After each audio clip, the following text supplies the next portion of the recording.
மனிதவள மற்றும் சமூக மேம்பாட்டு அமைச்சகம் விவசாயம் மற்றும் கால்நடை வளர்ப்பு தொழிலாளர்கள் மற்றும் இதுபோன்ற பிரிவுகளில் வேலை செய்யும் தொழிலாளர்களுக்கான புதிய விதிமுறைகளை அறிவித்துள்ளது.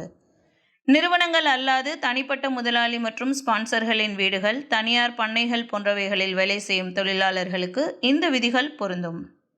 புதிய விதிகளின்படி ஊழியர்களுக்கு ஒவ்வொரு வருட சேவைக்கும் குறைந்தபட்சம் 30 நாட்கள் ஊதியத்துடன் கூடிய வருடாந்திர விடுப்பு வழங்கப்பட வேண்டும். ஊழியர்கள் தங்கள் வருடாந்திர விடுப்பை பெறுவதற்கு முன்னரே வேலைவாய்ப்பு ஒப்பந்தத்தை முடிவு செய்ய நேர்ந்தால் அவர்களுக்கான இழப்பீடு வழங்க வேண்டும். மேலும் அரசு விடுமுறைகளான தேசிய தினம் மற்றும் நிறுவன நாள் விடுமுறைகள், ரமலான் 29ஆம் தேதி முதல் ஈதுல் ஃபித்ருக்கு உண்டான 4 நாட்கள் ஊதியத்துடன் கூடிய விடுமுறை நாட்களாக கணக்கிடப்படும்.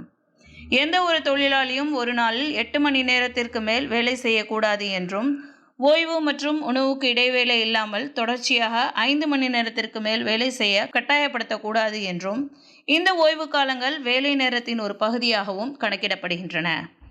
கூடுதல் வேலை நேரத்திற்கு ஸ்பான்சர் பணியாளரின் அடிப்படை ஊதியத்திலிருந்து 50% சமமான கூடுதல் நேர ஊதியத்தை வழங்க வேண்டும். விடுமுறை நாட்களில் செய்யப்படும் வேலை ஓவர் டைமாக கருதப்படாது. ஊழியர்கள் வாரம் ஒரு நாள் கண்டிப்பாக ஓய்வு நாள் பெற வேண்டும். ஏதேனும் சூழ்நிலையில் அவர்கள் தங்கள் வாராந்திர ஓய்வு நாளில் வேலை செய்ய வேண்டியிருந்தால் வேறொரு நாள் மாற்று ஓய்வு நாளாக எடுத்துக்கொள்ள உரிமையுண்டு. புதிய விதிகளின்படி முதலாளிகள் 21 வயதுக்குட்பட்ட தொழிலாளர்களை வேலைக்கு அமர்த்துவது அல்லது வேலைவாய்ப்பு ஒப்பந்தத்தில் குறிப்பிடப்படாத வேலையை அவர்களுக்கு ஒதுக்குவது அல்லது அவர்களை மற்றவர்களுக்காக அல்லது சொந்த காரணங்களுக்காக வேலை செய்ய வற்புறுத்துவது அல்லது ஒப்பந்தம் மற்றும் இக்காமாவில் குறிப்பிடப்பட்டிருக்கும் ப்ரொஃபஷன் அல்லாது வேறு வேலைகளுக்காக வேலை செய்ய சொல்வது தடை செய்யப்பட்டுள்ளது. வேலை தொடங்கிய நாளிலிருந்து 90 நாட்களுக்கு மிகாமல் ஊதியத்துடன் கூடிய பணியில் அமர்த்துவது ப்ரொபேஷன் பீரியடாக கணக்கிடப்படுகிறது. இந்த காலகட்டத்தில் ஊழியர் அல்லது முதலாளி ஒப்பந்தத்தை முடித்துக்கொள்ள விரும்பினால் முடித்துக்கொள்ளலாம். மேலும் ஒரே முதலாளியுடன் ஒரு தொழிலாளியை ஒன்றுக்கும் மேற்பட்ட முறை ப்ரொபேஷன் பீரியடில் வைக்க முடியாது. ப்ரொபேஷன் பீரியடில் முடிக்கப்பட்ட பணி ஒப்பந்தத்திற்கு இழப்பீடும் கிடையாது.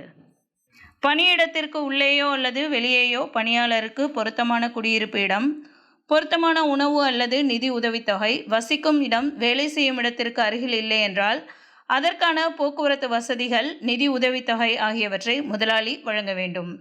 நுழைவு விசா, இக்காமா மற்றும் எக்ஸிட் ரீஎன்ட்ரி போன்ற எந்த செலவுகளையும் அவரிடம் வசூலிக்கக்கூடாது. மேலும் ஆட்சேர்ப்பு செயல்முறை தொடர்பான எந்த கட்டணங்களையும் அல்லது செலவுகளையும் தொழிலாளி செலுத்த வேண்டிய அவசியமும் இல்லை. தொழிலாளியின் பாஸ்போர்ட் அல்லது அடையாளம் மற்றும் அவரது தனிப்பட்ட உடைமைகள் தொடர்பான எந்த ஆவணத்தையும் முதலாளி வைத்திருக்கக்கூடாது என்பதும் புதிய விதிகளில் அடங்கும். இறப்பு ஏற்பட்டால் தொழிலாளியின் உடலை அடக்கம் செய்தல் அல்லது திருப்பி அனுப்புவதற்கான இறுதி நடைமுறைகளின் செலவுகளை முதலாளி ஏற்க வேண்டும். தொழிலாளர்கள் தங்கள் குடும்பத்தினரை தொடர்பு கொள்வதை முதலாளி தடுக்கவும் கூடாது. அதேபோல் தொழிலாளி ஒப்புக்கொள்ளப்பட்ட பணி அட்டவணையை கடைபிடிக்க வேண்டும். பணி தொடர்பான ஒழுக்கங்களை கடைபிடிக்க வேண்டும். பணி தொடர்பான முதலாளியின் உத்தரவுகளுக்கு கீழ்ப்படிய வேண்டும் என்றும், நேரத்தை கடைபிடித்தல், முதலாளியின் தகவல்களை இரகசியமாக வைத்திருக்க வேண்டும் என்றும், அதை மற்றவர்களுக்கு வெளியிடக்கூடாது. வேலைவாய்ப்பு ஒப்பந்தத்தின் காலத்தின் போது அல்லது அதற்கு பிறகு தனக்காகவோ அல்லது மற்றவர்களுக்காகவோ வேலை செய்வதையும் தவிர்க்க வேண்டும். மேலும் இது போன்ற தகவல்களுக்கு சவுதி நியூஸ் சேனலுடன் இணைந்திருங்கள். நன்றி.